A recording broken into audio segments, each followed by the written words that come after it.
Welcome back to our channel. In today's video, we are going to explore the process of making our first Git commit.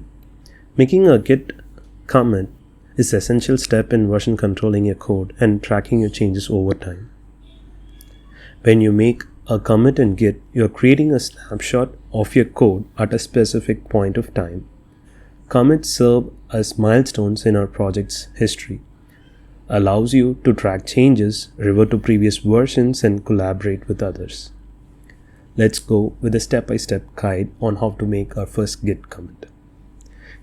If you have installed Git just now, we need to configure it so that Git is aware of who we are. We'll use git config command for that. Checking your current configuration. To check your current Git configuration, you can use git config --list command. This will display a list of all the configuration settings currently set in your Git environment. Setting your name and email. Setting your name and email is important for identifying your commits. You can use the following commands to set your name and email. Git config --global /user.name and then your username. This sets your name globally for all the Git repositories.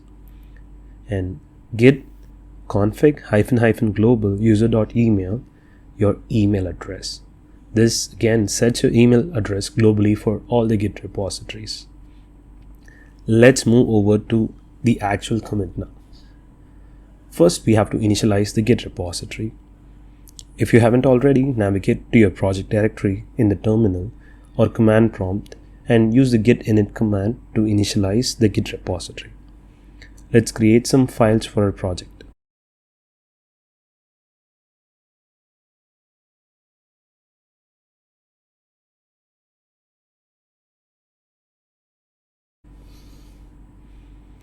Now let's stage our changes. Before committing your changes, we need to specify which files we want to include in the commit.